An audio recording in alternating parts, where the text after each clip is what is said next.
Okay, so on Twitter, a couple of people are talking about how to like place objects kind of as if they had fallen there, but without leaving them physically movable. So if I just make something simple,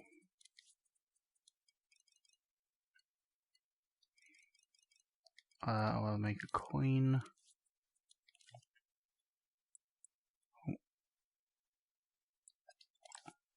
Okay, and do the grid. So if you make, if we just make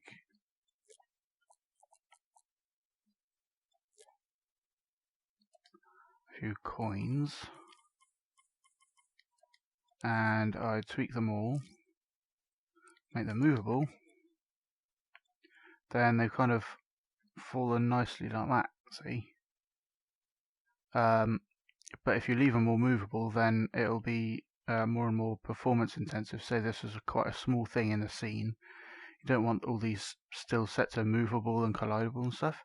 So what you might want to do is just record those positions as their starting position, but it kind of doesn't do that. But there is a way of doing it. The best way is to, before you actually make them movable, put them all in a group like that. And this means that when you scope into the group, you can double tap X on one of them and it will select everything in that group, which makes it easier to like change settings. So now I'll change it to movable, scope out, and then play time. And maybe, I'll go in here and kind of move some around to get it looking a bit more like how I want it. Actually, I'll make like a little stack as well, like that. And then I'll like put them all in around here, like that. Exactly as I intended. And just scatter these on the top. Oh! And it's very easy to just like make new ones and just get it looking just how you want, like this. Whoa, that one went far. Like that. So I'll leave it like that, and then to store those positions, I'll pause time with R3, and then I'll double tap X on all of them. Put the grid on and make it nice and big, either by going like that or pressing L1 and up to make the gaps bigger, or L1 and down to make them smaller. So I'll make them quite big. And then I'll just tap R2 on one of these, and that kind of gets the position for all of them.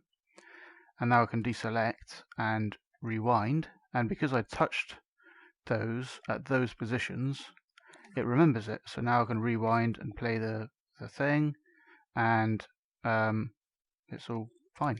And now I can go in here and double tap X again and select them all, and turn off movable and collidable and anything else I want. And now they're very performance cheap to have in the scene because they're not physically running or anything, but they look like it was a stack of coins that was kind of scattered about. And you can always go in and make another movable one. Oh, and it has to be collidable as well. There you go.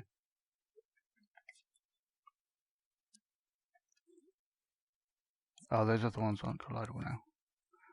Let's do that.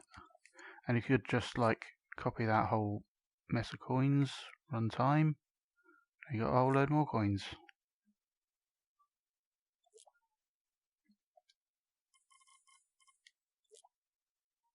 And like multi-clone. Oh yeah. And then do it again. Double tap, select all, and then turn off movable, collidable. I forgot to save the position, so I'll just do that again. Turn on movable and collidable. Whoa! And they all fall about the place.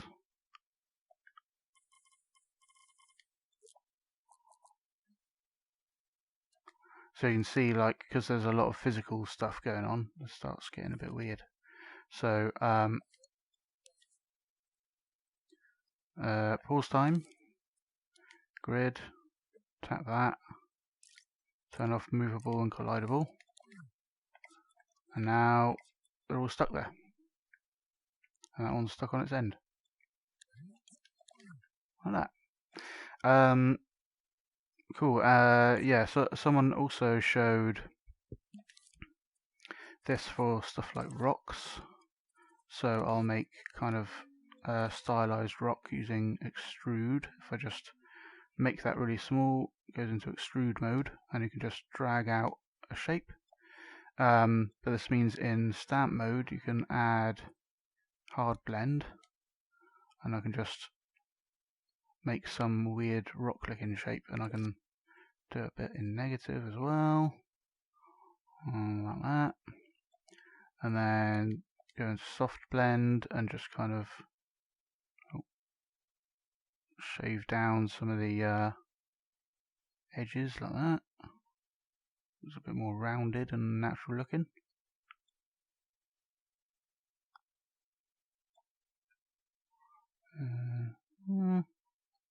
Oh, missed. And I have a pseudo-realistic looking rock, and that can be turned on to movable. And if you had like some big landscape, so let's edit this. Just make it bigger.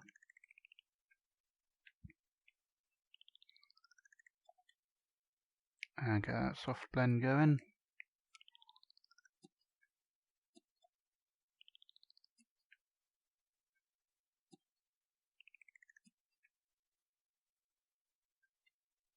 Just make a quick like landscape with some complex geometry.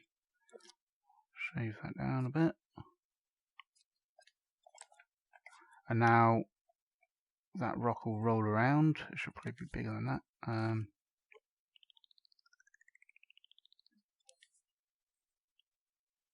So make it grey.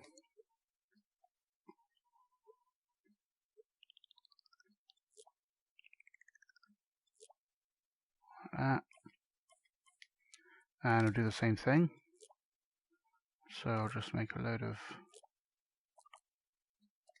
clones and make this bigger.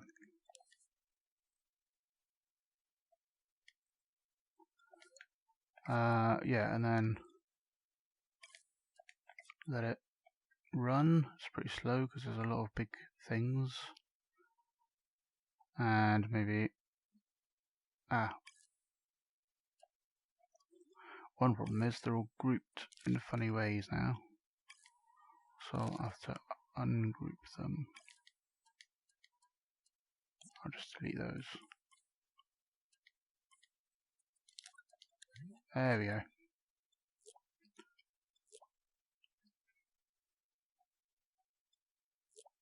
Oh.